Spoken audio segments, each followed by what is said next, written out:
એ છે કે પેન અને એનું ઢાંકણું બંને ખરીદનારને મળવા જોઈએ અને જો વેચનાર એ ઢાંકણા વગરની પેન વેચવા માંગે તો એ મર્કેન્ટેબલ ક્વોલિટી નામની ગર્ભિત શરતનો ભંગ થયેલો કહેવાય, જેના કારણે ખરીદનારે સાવધ રહેવાની જરૂર નથી, જે બાબતમાં બધું જ નુકસાન એ વેચનારે ભોગવવું પડે છે.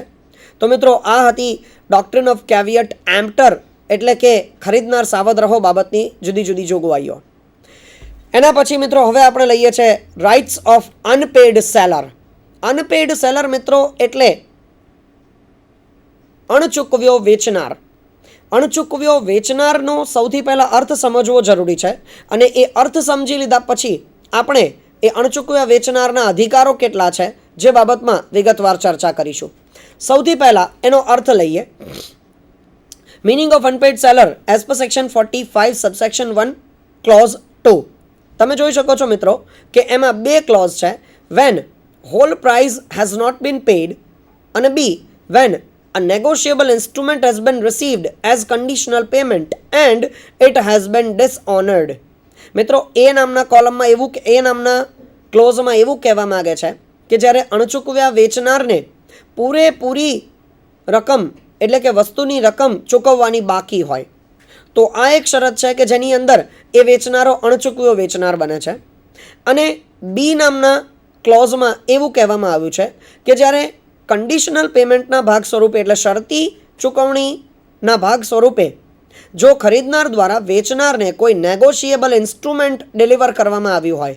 મિત્રો, નેગોશિયેબલ ઇન્સ્ટ્રુમેન્ટના 3 પ્રકાર છે: હુંડી, વચન ચિઠ્ઠી અને ચેક. એટલે આપણે કોઈ વસ્તુ ખરીદતી વખતે જો કોઈ હુંડી લખી આપી હોય કે પછી કોઈ હુંડી સિવાયની જે વચન ચિઠ્ઠી કહી શકાય એ આપી હોય અથવા તો ચેક આપ્યું હોય કન્ડિશનલ પેમેન્ટના સ્વરૂપે એટલે શરતી ચૂકવણી સ્વરૂપે, તો આવા સંજોગોમાં એ 3 ઇન્સ્ટ્રુમેન્ટ અથવા તો આપણે જે ઇન્સ્ટ્રુમેન્ટ આપ્યું હોય એ ઇન્સ્ટ્રુમેન્ટ ઓનર્ડ થવું ખૂબ જ જરૂરી છે. ઓનર્ડ થવું એટલે જેમ કે ચેક ક્લિયર થાય અને સામા પક્ષકારના ખાતામાં એ રકમ જમા થઈ જાય તો એને આપણે ઓનર્ડ કહીશું. આવા સંજોગોમાં ચેક આપ્યા બાદ જો એ ચેક ઓનર્ડ નહીં થાય એટલે કે સામા પક્ષકારના ખાતામાં જો રૂપિયા જમા નહીં થાય તો આપણે એમ કહી શકીએ છીએ કે વેચનાર જે છે એ વ્યક્તિ અણચૂકવ્યો રહી ગયો છે, એટલે કે એ વેચનારને પૂરેપૂરા વસ્તુ પરત્વેના પૈસા એટલે કે અવેજ મળ્યો નથી. તો મિત્રો, અનપેડ સેલરનો અર્થ લીધા પછી હવે આપણે અનપેડ સેલરના જે જુદા જુદા અધિકારો છે એ બાબતની વિગતવાર ચર્ચા કરીએ. મિત્રો, અનપેડ સેલરને મુખ્યત્વે 2 પ્રકારના અધિકારો મળે છે: રાઇટ અગેન્સ્ટ ધ ગુડ્સ અને બીજું right against the buyer personally. એટલે એને એક તો વસ્તુ પરત્વે અધિકારો મળે છે અને બીજું એને બાયર એટલે કે વેચનાર તરફી અધિકારો મળે છે. સૌથી પહેલાં આપણે રાઇટ અગેન્સ્ટ ધ ગુડ્સની વિગતવાર ચર્ચા લઈએ. રાઇટ અગેન્સ્ટ ધ ગુડ્સમાં પણ પાછા 2 પ્રકારના અધિકારો મળે છે. મિત્રો, ઘણીવાર કેવું હોય છે કે અનપેડ સેલર એટલે કે અણચૂકવ્યો વેચનાર ગુડ્સ એટલે વસ્તુ પાસ ટુ ધ બાયર કરી દે છે, એટલે goods has been pass to the buyer એટલે એણે એ વસ્તુ વેચનારે એ વસ્તુ ખરીદનારને મોકલાવી દીધી છે અને પછી પાછળથી એ વેચનારને ખબર પડે છે કે એમને પૈસા મળ્યા નથી અથવા તો એમનો ચેક બાઉન્સ થયો છે. તો આવા સંજોગોમાં કેવા અધિકારો પ્રાપ્ત થાય છે એની ચર્ચા સૌથી પહેલાં આપણે લઈએ. તો મિત્રો, અત્યારે આપણે રાઇટ અગેન્સ્ટ ધ ગુડ્સ કે જેમાં goods has pass to the buyer છે એની વિગતવાર ચર્ચા લઈએ છીએ. જેમાં પહેલું છે goods pass to the buyer, જેમાં 3 અધિકારો મળે છે: right of lien, right of stoppage and transit અને રાઇટ ઓફ રીસેલ. પહેલો અધિકાર લિયન છે. મિત્રો, લિયન એ લેટિન ભાષાનો શબ્દ છે. લિયન એટલે જ્યાં સુધી વસ્તુના પૈસા ચૂકવાઈ ન જાય ત્યાં સુધી વેચનાર પાસે એ અધિકાર છે કે વસ્તુનો કબજો પોતાની પાસે રાખી શકે છે. અંગ્રેજીમાં કહીએ તો right to retain the possession of the property એટલે રાઇટ ઓફ લિયન. લિયનનો અધિકાર માલ વેચાણ ધારામાં એવું કહેવા માંગે છે કે જ્યારે વેચનાર અણચૂક્યો રહી જાય તો એ વસ્તુના પૂરા પૈસા જ્યાં સુધી ન મળે, when the seller has not been paid fully, ત્યાં સુધી એ વેચનાર અણચૂકવ્યો વેચનાર કહેવાશે. એટલે એ વસ્તુ પોતાની પાસે રાખવાનો અધિકાર ધરાવે છે. જો વસ્તુ ખરીદનાર સુધી એણે પહોંચાડવા માટે એને રવાના કરી દીધો હોય એ માલને, તો એ માલને રવાના કર્યા બાદ એ માલને પાછો બોલાવી શકે છે, માલ પોતાની પાસે રાખી શકે છે, જેને આપણે રાઇટ ઓફ લિયન કહીએ છીએ. બીજો અધિકાર છે મિત્રો right of stoppage and transit. હમણાં જ મેં તમને કીધું એ પ્રમાણે જ્યારે વસ્તુ વેચનાર પાસેથી નીકળી ગઈ હોય અને ખરીદનાર સુધી પહોંચવા આવે એ પહેલાં જો વેચનારને ખબર પડી જાય કે એ વેચનાર અણચૂકવ્યો વેચનાર રહી ગયો છે, તો આવા સંજોગોમાં વેચનાર એ વસ્તુને વહન માર્ગમાં અટકાવવાનો અધિકાર ધરાવે છે. વસ્તુને વહન માર્ગમાં અટકાવવાનો અધિકાર એટલે right of stoppage and transit. અને ત્રીજો અધિકાર મિત્રો એ વેચનારને અણચૂકવ્યા વેચનારને પ્રાપ્ત થાય છે, that is of right of resale. Right of resale એટલે વસ્તુ ફરી વેચવા માટેનો અધિકાર. આ બાબતમાં જોગવાઈ એવી છે મિત્રો કે વેચનાર જ્યારે અણચૂકવ્યો વેચનાર રહી જાય છે ત્યારે સૌથી પહેલાં એ વેચનાર ખરીદનારને એક નોટિસ ઇસ્યુ કરે છે, જેમાં એવું લખે છે કે આ વસ્તુનું હું ફરી વેચાણ કરવા જઈ રહ્યો છું. જો તારી પાસે પૂરા પૈસા થઈ ગયા હોય તો તમે વેચાણ પછીના જે પૈસા ચૂકવવાના છે એ ચૂકવી આપો. આ નોટિસ ઇસ્યુ થયા પછી પણ જો ખરીદનાર એ પૈસા ચૂકવે નહીં તો વેચનારને એ અધિકાર છે કે એ ખુલ્લા બજારમાં જઈ અને આ વસ્તુનું ફરી વેચાણ કરી શકશે. ફરી વેચાણ સમયે નવો જે ગ્રાહક છે એ નવા ગ્રાહકને જો આ બાબતની જાણકારી નહીં હોય કે આ વેચાણ આ વસ્તુનું પહેલાં એક વખત વેચાણ થઈ ચૂક્યું છે, તો જ એ નવા ખરીદનારને સારામાં સારા અધિકારો, વસ્તુ પરત્વેના સારામાં સારા અધિકારો પ્રાપ્ત થશે. જો એ નવો ખરીદનાર શુદ્ધ દાનતથી વર્તન કરશે નહીં તો નવા ખરીદનારને વસ્તુ પરત્વેના સારામાં સારા અધિકારો પ્રાપ્ત થશે નહીં. ત્યારબાદ મિત્રો આપણે જોઈએ goods not pass to the buyer. જ્યારે ગુડ્સ પાસ નથી થયું એટલે કે હજુ એ વસ્તુ વેચનાર પાસે જ પડી છે અને વેચનારને ખબર પડી કે એ વેચનાર અણચૂકવ્યો વેચનાર જાહેર થયો છે, તો મિત્રો 3 પ્રકારના અધિકારો એને પ્રાપ્ત થાય છે. જેમાં સૌથી પહેલું છે with holding the delivery. With holding the delivery એટલે વસ્તુ પોતાની પાસે રાખવાનો અધિકાર. એટલે અણચૂકવ્યા વેચનારને જ્યાં સુધી ખરીદનાર તરફથી પૂરેપૂરા પૈસા ચૂકવાઈ નહીં જાય ત્યાં સુધી વેચનાર એ વસ્તુ પોતાની પાસે રાખી શકશે, એવો અધિકાર એટલે વિથ હોલ્ડિંગ ધ ડિલિવરી. બીજો અધિકાર છે લિયન. હમણાં જ આપણે ચર્ચા કરી એ મુજબ લિયન એટલે right to retain the possession of the property. વસ્તુનો કબજા હક પોતાની પાસે રાખવાનો અધિકાર.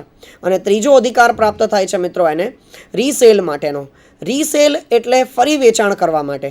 એટલે જ્યારે અણચૂકવ્યો વેચનાર એક નોટિસ ઇસ્યુ કરી દે ખરીદનારને કે હવે હું એને ખુલ્લા બજારમાં વેચવા જઈ રહ્યો છું અને ખરીદનાર તરફથી જો પૂરા પૈસા ન મળે તો વેચનાર આ વસ્તુ એટલે અણચૂકવ્યો વેચનાર આ વસ્તુને ઓપન માર્કેટ એટલે કે ખુલ્લા બજારમાં જઈ અને રીસેલ કરી શકશે. નવો જે ખરીદનાર છે એ નવા ખરીદનારે શુદ્ધ દાનતથી અગર જો આ વસ્તુ ખરીદી હશે તો નવા ખરીદનારને વસ્તુ પરત્વેના સંપૂર્ણતઃ અધિકારો પ્રાપ્ત થશે એમ આપણે કહી શકીએ. તો મિત્રો આ હતી અનપેઇડ સેલરની વસ્તુ પરત્વેના અધિકારોની ચર્ચા. હવે આપણે લઈએ છે right against the buyer personally. એટલે કે અણચૂકવ્યો વેચનાર જ્યારે અણચૂકવ્યો વેચનાર રહી જાય છે ત્યારબાદ એ ખરીદનાર તરફી એને કેટલા અધિકારો મળે છે. તો મિત્રો ખરીદનાર તરફી એને 3 અધિકારો પ્રાપ્ત થાય છે. જેમાં પહેલું છે સ્યુટ ફોર પ્રાઇઝ, બીજું છે સ્યુટ ફોર ડેમેજીસ અને ત્રીજું છે સ્યુટ ફોર ઇન્ટરેસ્ટ. મિત્રો અહીંયા સ્યુટનો અર્થ થાય છે દાવો. સૌથી પહેલું અનપેઇડ સેલર બાયર પર એટલે કે ખરીદનાર પર સ્યુટ ફોર પ્રાઇઝ એટલે કે વસ્તુની પૂરી કિંમત વસૂલવા માટે દાવો માંડી શકે છે. નોર્મલી મિત્રો જ્યારે આપણે કોઈ વસ્તુ લોનથી ખરીદીએ છીએ તો એમાં આપણે ડાઉન પેમેન્ટ આપીએ છીએ. ડાઉન પેમેન્ટ એટલે કે token price, token amount. Generally નિયમ એવો હોય છે કે 100% અમાઉન્ટના 33% amount can be considered as down payment. તો આપણે જ્યારે 33% અમાઉન્ટ આપી દીધી અને બાકીના હપ્તા જ્યારે કરીએ છીએ તો એ હપ્તાથી જ્યારે વેચાણ કરવામાં આવે છે અને એમાં એ પોસ્ટ ડેટેડ ચેક આપણે જે પેમેન્ટ સ્વરૂપે આપ્યા છે એમાંનો 1 અથવા 2 ચેક જ્યારે બાઉન્સ થાય તો એમ કહી શકાય કે વેચનાર એ અણચૂકવ્યો વેચનાર થયો છે.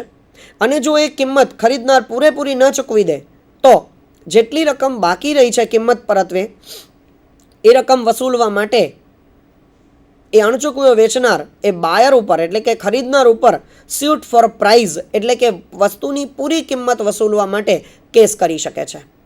બીજો અધિકાર પ્રાપ્ત થાય છે એ છે સ્યુટ ફોર ડેમેજીસ. ડેમેજીસ એટલે નુકસાન વળતર. જો અણચૂકવ્યા વેચનારને એ કોઈ પણ પ્રકારનું નુકસાન રહી ગયું હશે તો બાયર એટલે કે ખરીદનાર પાસેથી આવું નુકસાન એ મેળવી શકે છે. એટલે આ બાબતમાં એમ કહી શકાય કે અણચૂકવો વેચનાર બે પ્રકારનો દાવો એક સાથે માંડી શકે છે, જેમાં સ્યુટ ફોર પ્રાઇઝ અને સ્યુટ ફોર ડેમેજીસ બંનેનો સમાવેશ થઈ જાય છે. અને ત્રીજો અધિકાર છે મિત્રો સ્યુટ ફોર ઇન્ટરેસ્ટ.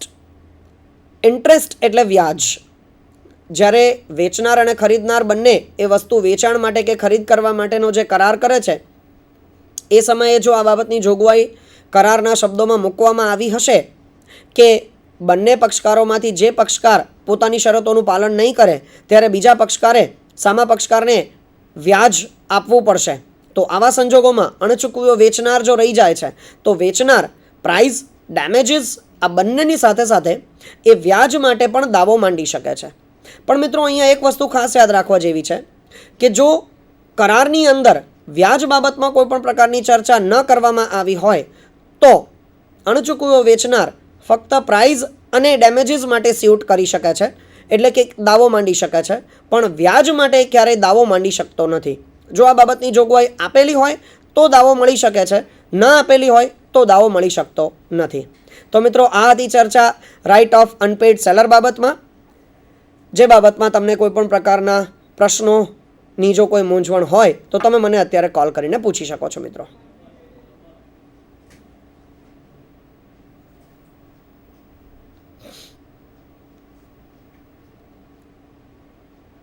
તો આજે આપણે રાઇટ ઓફ અનપેઇડ સેલર, કેવિયટ એમ્પ્ટર અને કન્ડિશન્સ એન્ડ વોરંટીઝ બાબતની વિગતવાર ચર્ચા લીધી છે. કન્ડિશન્સ એન્ડ વોરંટીઝમાં એમ્પ્લાઇડ કન્ડિશન્સ અને એમ્પ્લાઇડ વોરંટીઝ બાબતમાં ચર્ચા લીધી. ખરીદનાર સાવધ રહોના સિદ્ધાંતની જો આપણે વાત કરીએ તો એમાં પણ આપણે અપવાદોની એટલે કે સિદ્ધાંતના જુદા જુદા અપવાદો બાબતમાં ચર્ચા લીધી છે. અને છેલ્લે વાત કરીએ રાઇટ ઓફ અનપેઇડ સેલર, તો અનપેઇડ સેલરનો અર્થ તેમજ અનપેઇડ સેલરના જુદા જુદા અધિકારો, વસ્તુ પરત્વેના અધિકારો અને ગ્રાહક તરફીના અધિકારોની વિગતવાર ચર્ચા લીધી મિત્રો. આ સાથે જ આજનો લેક્ચર અહીંયા આપણે પૂર્ણ કરીએ છીએ. આભાર.